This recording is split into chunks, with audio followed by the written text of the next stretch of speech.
हमारी यह कहानी आपको पसंद आई तो लाइक एंड सब्सक्राइब जरूर कीजिए ऐसी ही मजेदार कहानियां सुनने के लिए।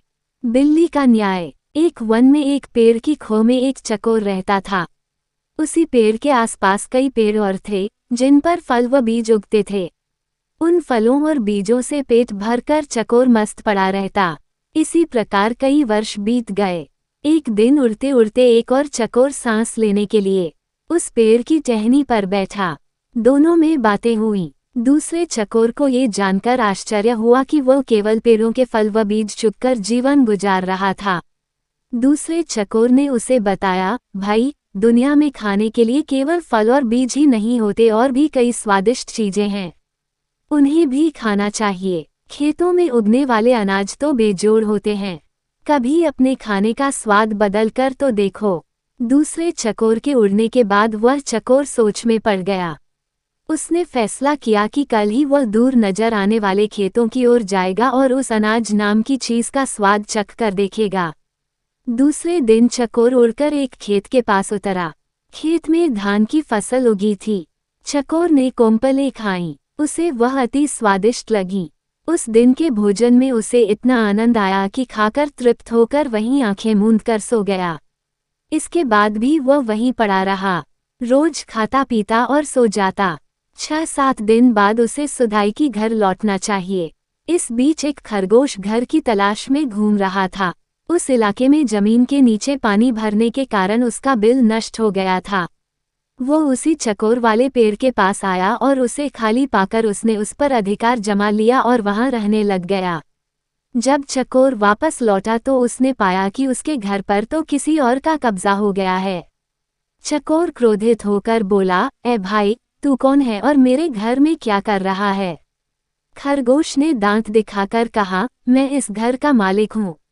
मैं 7 दिन से यहाँ रह रहा हूँ। ये घर मेरा है। चकोर गुस्से से फट पड़ा, 7 दिन? भैये, मैं इस खो में कई वर्षों से रह रहा हूँ। किसी भी आसपास के पंछी या चौपाए से पूछ ले। खरगोश चकोर की बात काटता हुआ बोला, सीधी सी बात है। मैं यहाँ आया, ये खो खाली पड़ी थी और मैं यहाँ बस गया।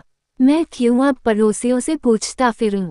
चकोर गुस्से में बोला, वाह, कोई घर खाली मिले तो क्या इसका यह मतलब हुआ कि उसमें कोई नहीं रहता?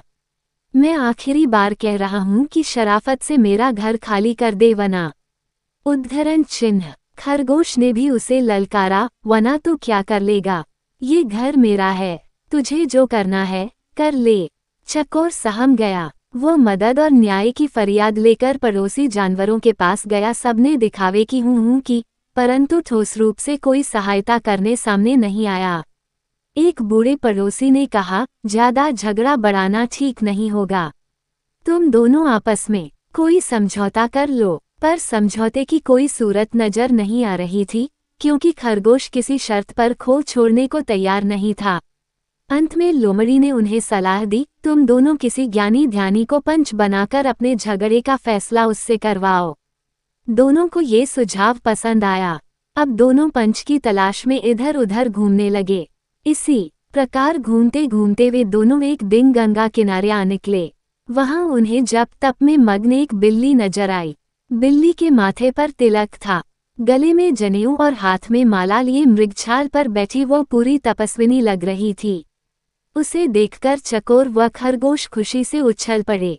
उन्हें भला इससे अच्छा ज्ञानी ध्यानी कहाँ मिलेगा? खरगोश ने कहा, चकोर जी, क्यों न हम इससे अपने झगड़े का फैसला करवाएं? चकोर पर भी बिल्ली का अच्छा प्रभाव पड़ा था, पर वह जरा घबराया हुआ था। चकोर बोला, मुझे कोई आपत्ति नहीं है, पर हमें जरा सावधान रहना चाहिए। खरगोश पर तो बिल्ली का जादू चल गया था। उसने कहा, अरे नहीं, देखते नहीं हो, ये बिल्ली सांसारिक मोह माया त्याग कर तपस्विनी बन गई है। सच्चाई तो ये थी कि बिल्ली उन जैसे मूर्ख जीवों को फांसने के लिए ही भक्ति का नाटक कर रही थी। फिर चकोर और खरगोश पर और प्रभाव डालने के लिए वह जोर जोर से मंत्र पढ़ने लगी। खरगोश और चकोर ने उसके निकट आकर हाथ जोड़कर जयकारा लगाया, जय माता दी। माता को प्रणाम। बिल्ली ने मुस्कराते हुए धीरे से अपनी आंखें खोली और आशीर्वाद दिया, आयुष्मान भव, तुम दोनों के चेहरों पर चिंता की लकीरें हैं। क्या कष्ट है तुम्हें, बच्चों? चकोर ने विनती की, माता हम दोनों के बीच एक झगड़ा है।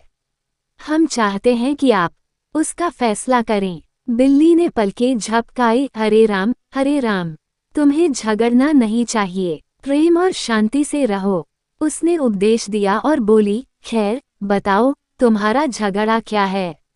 चकोर ने मामला बताया। खरगोश ने अपनी बात कहने के लिए मुंह खोला ही था कि बिल्ली ने पंजा उठाकर उसे रोका और बोली, बच्चों, मैं काफी बुरी हूँ। ठीक से सुनाई नहीं देता, आंखें भी कमजोर हैं, इसलिए तुम दोनों मेरे निकट आकर मेरे कान में जोर से अपनी अपनी बात कहो ताकि मैं झगड़े का कारण जान सकूं और तुम दोनों को न्याय दे सकूं। जय सिया राम। वे दोनों भगतिन बिल्ली के बिल्कुल निकट आ गए ताकि उसके कानों में अपनी अपनी बात कह सकें। बिल्ली को इसी अवसर की तलाश थी। उसने म्याऊं की आवाज लगाई और एक ही झपटे में खरगोश और चकोर का काम तमाम कर दिया। फिर वह आराम से उन्हें खाने लगी। सीखा दो के झगड़े में तीसरे का ही फायदा होता है, इसलिए झगड़ों से दूर रहो।